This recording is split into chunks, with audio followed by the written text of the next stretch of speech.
Bamusanze muri ambulance nyine dusanga nyine yahiye amaboko, amaguru no mu nda no mu mugongo. Nahageze bambwira yuko ari umugabo waje nyine agatera umugore hano mu nzu akazana esanse akabicaza mu nzu yarangiza agatwika umugore akabatera n'ibyuma. Yari umwinjira nta mugabo wo mu rugo wakora ibintu nk'ibi ngibi byabayeho. Yari umwinjira. Maze kumutema akaboko rero nibwo abana bakinguye basohoka birukanka afata umwambaro asira kuri esanse yari afite amena ku mugore nyine yanyanyagiza inzu yose n'ibikoresho byari biri mu nzu. Noneho arangije arasa umwambi, amaze kurasa umwambi nibwo yasohotse yirukanka nta n'inkweto yagiye yambaye. Inzu rero abantu uwo mudamu asigara ahiramo n'ibintu nyine urumva byatangiye gushya. Umugore asohoka yirukanka agenda avirirana agenda umuriro uri kugenda umwakiraho urumva yari yamaze gufatwa atabaza ati mu ntabare ndapfuye. Nibwo abaturage rero bahiriye aho ngaho baza n'aba bana bari bari mu nzu bari kuvuza induru nyine abaturage batangira guhurura baraza batangira kuzimya. Yes, nk'uko mumaze kubibona ni inkuru dukesha BTN TV Rwanda igaruka n'ubusanzwe kuri aya mahano yabaye y'umugabo wagerageje kwica uyu mugore. Bivugwa yuko uyu mugabo yari umwinjira, ndavuga ko uyu mugore yari inshoreke cyangwa oya ntabwo twakoresha ayo mazina, ahubwo twavuga ko uyu mugabo yari umwinjira kuko niko benshi bakomeje kwemeza. Kugeza amagingo ya ntabwo baramenya icyo bapfuye. Reka manze ngaruke kuri iyi scenario uburyo yagenze, tuze kuza gukurikira n'andi majwi y'aba baturanyi uko bagiye babibona, yewe na nyiri byondo nawe hari icyo yatangaje. Nukuvuga ngo ibi byabereye mu karere ka Gasabo, mu murenge wa Nduba, mu kagari ka Gasanze, ni mu mudugudu wa Nyakabungo. Uwitwa Valence ukorera mu gakiriro ka Gisozi, bavuga yuko ari plombrier,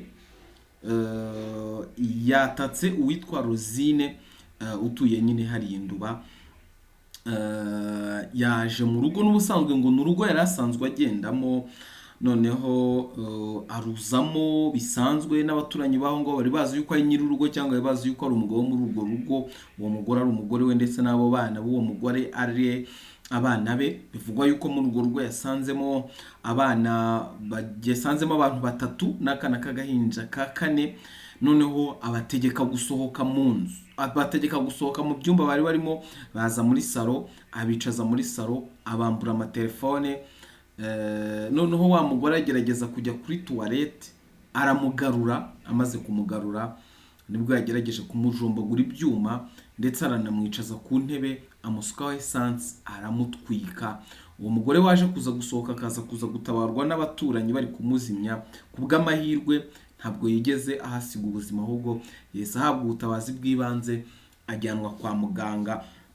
Umwe mu baturanyi b'uyu mugore yavuze yuko ari muri Faisal, ariko umuvugizi wa polisi y'u Rwanda wungirije Weraris yavuze yuko yajyanywe CHK ariko akomeje gukurikiranwa. Reka tubanze twumve iby'uyu muturanyi, uyu nyiri byondo waho atubwire uko byagenze. Inkongi ijya kuba yabaye hagati y'isaha ya saa moya na saa mbiri. Kugira ngo tumenye ko yabaye twumvishe urusaku rwinshi cyane. Twari turi ku muturanyi wari wagize ibyago byo ku kiriyo, twumva urusaku rwinshi. Ninjye wabanje guhaguruka niruka numva bibereye nko mu rugo. Mpageze kuko nsanga bibereye mu rugo, mu mpangari kwa muganga. Inzu yahirimo abantu bangahe rero? Inzu yari irimo abantu batatu, ariko uwakomeretse cyane ni nyir'urugo, ari nawe uri mu bitaro bya Faisal. Ni iki cyateye inkongi? Iyi nkongi kugira ngo ibe, twari twabanje gutekereza ko byaba ari ibibazo bya gaze, ariko nyuma uko byaje kugaragara, umwana umwe mu bari muri iyi nzu yaduhaye amakuru yose kandi yaduha neza, atubwira nyine icyateye iyi nkongi.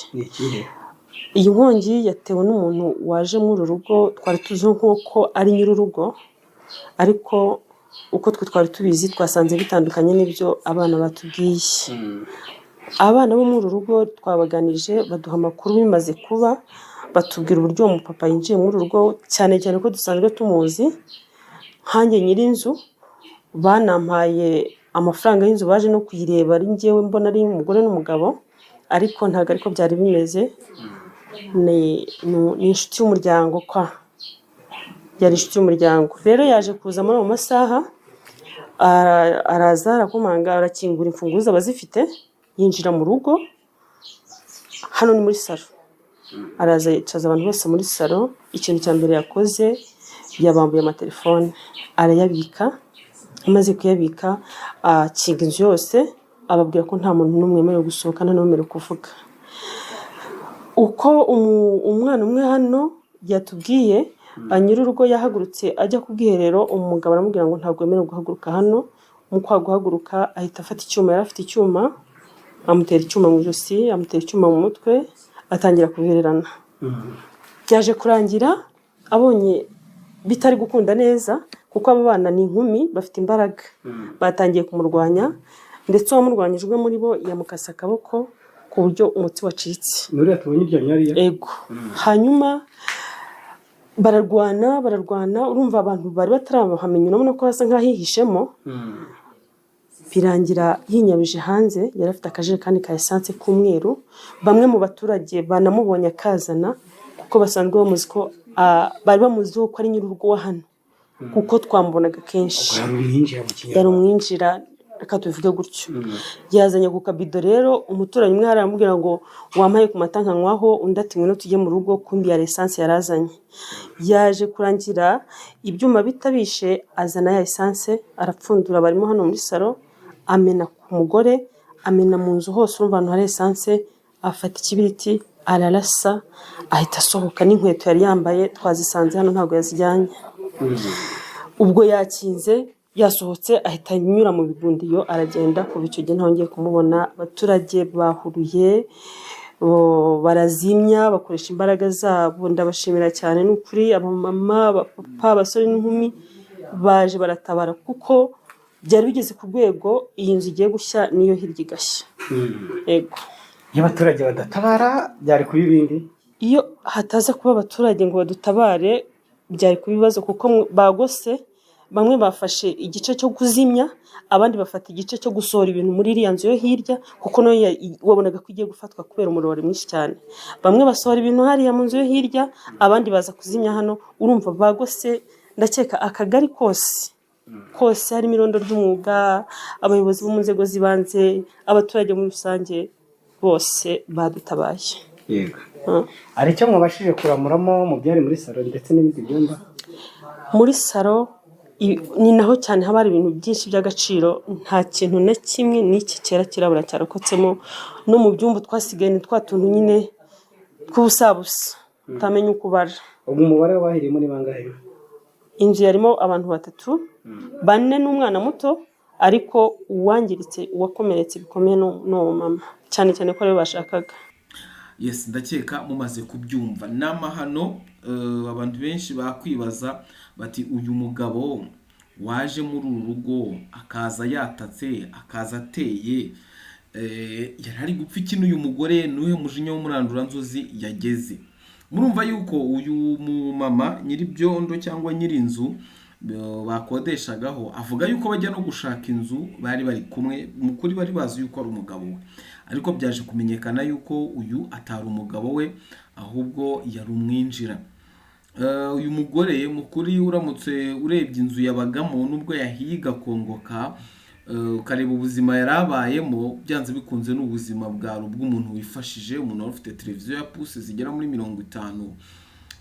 n'ebyiri gutyo ni televiziyo nini kabisa itubutse inzu yabagamo niki byanze bikunze uyu mugore yibeshejeho ahubwo umuntu akibaza ati yapfuye iki n'uyu mugabo wafashe urugendo akaza yarakaye ku rwego aza akica akamuteragura ibyuma ku rwego arwana nabo mu rugo akagira uburakara akagenda akagura esanse akagaruka aje gutwika uwo mugore hari ikintu tutari kumenya yaba yapfuye n'uyu mugabo wenda kiraza kuza kumenyekana cyangwa uyu mugabo ukiri no gushakishwa n'inzego z'umutekano nafatwa azasobanura kubigendanye cyangwa uyu mugore azanavuga kubigendanye n'icyo bapfuye cyatumye uwo mugabo agira umujinya w'umuranduranzuzi bene ako kageni ese uyu mugabo hari igihe bikekwa yuko uyu mugabo yaba ari we yakodesherezaga iyi nzu uyu mugore, cyangwa ari we waba ugize uburyo ki nyine bari bafite uburyo bari babanye, kuko bari kuvuga ko yari umwinjirana hazaga cyane, ariko kuri iyi nshuro akaba yaje afite umujinya w'umuranduranzuzi kuri uriya rwego. Ni ibintu gikomeje gutera urujijo abantu, ubugome uyu mugabo yazanye, icyo bapfuye na n'ubu ntikiramenyekana. Biravugwa yuko abakobwa b'uyu mugore umwe yamukatishije icyuma akamukata umutsi wo ku kuboko ku rwego yari ari kuvirirana cyane. Ni byinshi abaturage bo muri hariya muri Nduba batangaje, kuko iyo batanatabara uyu mugore aba yahasize ubuzima. Uyu mugabo yanirukanse ahata inkweto nk'ukuntu byakomeje kugenda bivugwa, ariko mu kuri ntabwo byoroshye. Ni ibintu bikomeje gutera urujijo abantu, ubu bugome, uyu mujinya w'umuranduranzuzi uyu mugabo yagize ni akamaramaza. Turakomeza kubakurikiranira tumenye uko byari bimaze, tumenye ese niki cyateye umujinya w'umuranduranzuzi uyu mugabo, ese uyu mugabo yaba yatawe muri yombi kugira ngo aze kuza kubazwa ibi yakoze, kuko ibi yakozwe ni icyaha, bigize icyaha, byanze bikunze agomba gukurikiranwa n'inzego, kuko kwata ku rugo rw'umuntu, urugo rutari n'urwawe, niyo rwaba ari urwawe ntabwo ubyemerewe, ukaza ukajombagura ibyuma cyangwa ugahohotera abari muri urwo rugo kugeza n'ubwo utwitse n'ibintu biri mu nzu yose, ndetse ukanatwikana nyiri urugo, ukagerageza gutwika uwo mugore. Ni ukuvuga ngo ubugambiriye kumuhitana, ubugambiriye kumwica. Nicyo aka kanya turi kubona gishobora kuba cyabayeho. Ibindi wenda biherekeje iyi nkuru biri behind the scene, bindi biri inyuma y'amarido tutazi, turaza kuza kubimenya, nabyo twaza kuza kubimenya. Ariko igihe hari nuko uyu mugabo yagerageje guhohotera uriya mugore, ndetse n'abana be bakaba babigizemo ingaruka, ariko byanze bikunze ni umujinya w'umuranduranzuzi ufite icyawumuteye. Ariko umujinya w'umuranduranzuzi yaba yagize uko waba umeze kose, icyaba cyawuteye cyose, ntabwo afite uburenganzira bwo kuza kwataka umuntu kugeza ubwo ashobora kuba yamwambura ubuzima. Reka dukomeze dukurikirane iby'iyi nkuru, dukurikire uko byagenze, icyabiteye n'icyabaye. Turaza kuza kumenya amakuru yisumbuye ku bigendanye n'ibi ngibi byatangajwe na BTN TV. Natwe twagerageza kugera ku isoko tukamenya n'iki kindi kisumbuye kuri ibi byabaye. Naho ubundi ibi byabaye ni amahano, ibi byabaye ni ubunyamaswa, gushaka kwica umuntu umutwitse. Yari yaje afite umujinya wo kwica, nta kindi ndi kubona kigaragara ahangaha cyari kiraha, usibye yuko yashaka kwica umuntu wazanye icyuma, umuntu wazanye esanse, akagerageza gutwika umuntu, bikagera n'urwo batwika inzu yose igashya iyo hataba abaturage ngo batabare. Ni ukuvuga ngo ubuzima bw'umuntu bwari kuhagendera.